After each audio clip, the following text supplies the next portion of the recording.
ever wondered what it's like reading a book from somebody that knows how your child feels? Well, in today's video, I'm sharing a book with actually the author. And this is actually also a video for your child because the author will be reading the book for your child.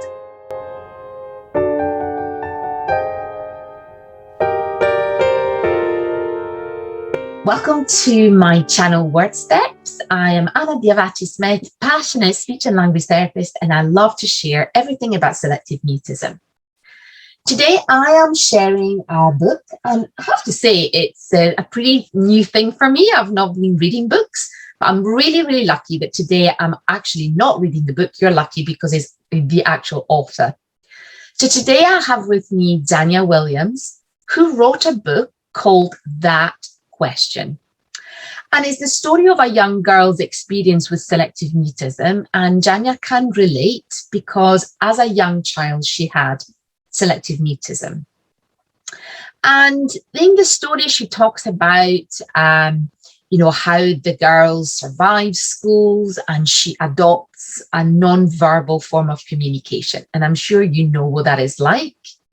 And she really wants to be accepted by the peers. And that is such a deep understanding, again, of what is your child like at school. So stay to the end because we're actually going to be talking about how does the brain react. That would be really, really fascinated. Comment below what age is your child and if you've enjoyed this video. And I'm going to welcome Jania with me. Hi, Jania. And Jania, you are here with me all the way from Australia. Yes, that's right, South Australia. So we're really excited, and I'll pass on the words to you, and you're going to be reading us your story. Okay, thank you. This book is called That Question, and I hope they don't ask me that question today. I'll freeze on the spot. I'll have nothing to say. My voice disappears every morning at 8. It simply shuts down as I walk through the gate. I don't understand what it's all about, why I cannot seem to get the words out. I don't understand why I tremble with fear, that when I'm at school, I cannot let them hear. My throat closes up as they gather around. They ask me to speak, but I can't make a sound. Why don't you talk, they ask. Are you just shy? But I cannot answer. I can't explain why. Go on, they say, just say one word for me. But my words get stuck. Not one word can get free. If only they knew I hate being this way. I do want to talk. I have so much to say. I wish they could see that although I am quiet, I can be fun too. I can be a riot. I love to play games to join in the fun. Sometimes just sit back and watch with someone. I love a good joke. I wish that they knew. I do get the joke. I am laughing too. If only they knew how I try every day. I talk without words. I talk in my own way. I talk with my body.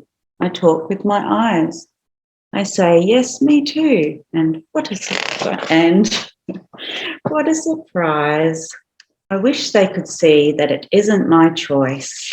I may not have words, but I do have a voice. But maybe they won't ask that question today. Maybe they'll see me, just want to play.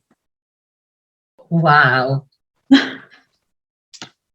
I am speechless. I've not received the book yet, and I've ordered it, and you'll be able to find the link below.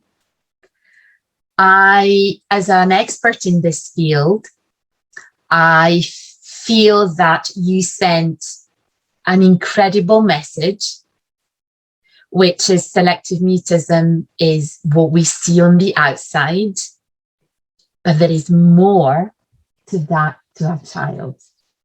And it's like we have been in a parallel world I've lived it as a mum, but you've lived it as a person.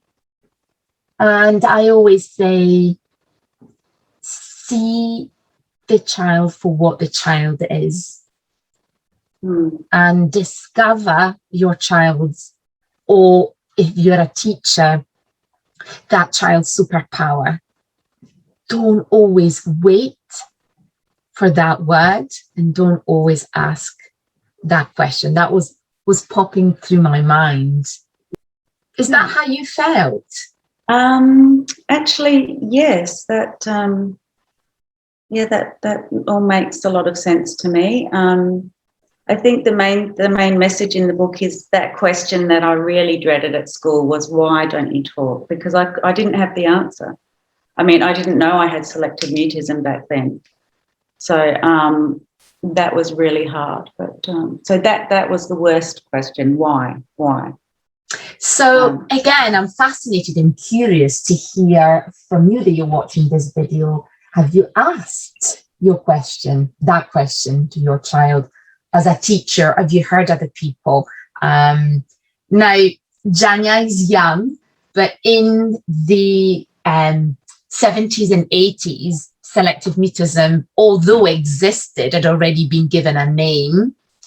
And in those days, it wasn't actually called selective mutism. It was called elective mutism, which meant even more the child was choosing to be like that. She couldn't, you couldn't get help.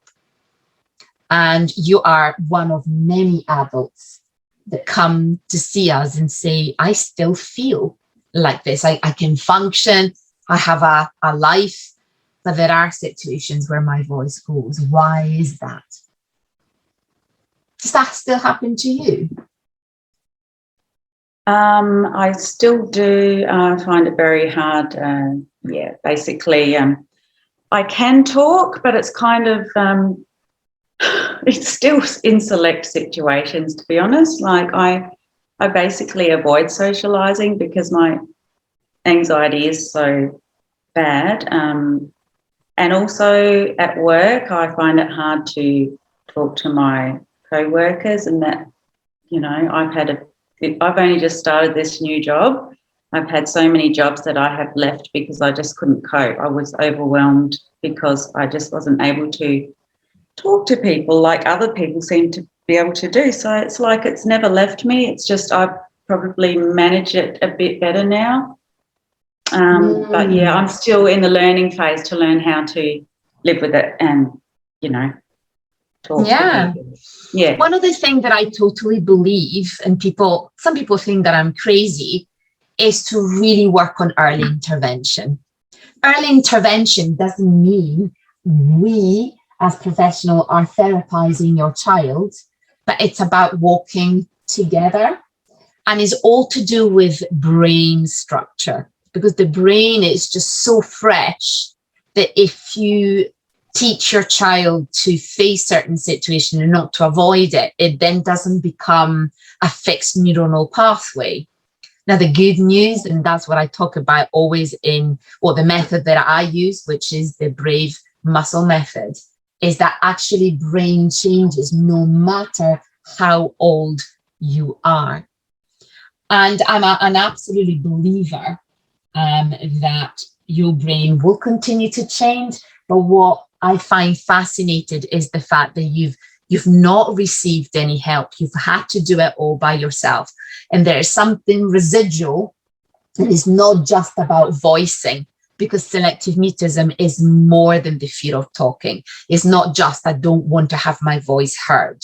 It's what I say, how other people reacting back, is all about socialization. So I really encourage you, that you are the parents and you're watching this, how do you see your child? What language do you use? And I really, really hope that you will find this book really, really useful. So please, please, please comment below, because both Jania and I are just really want to know what you think.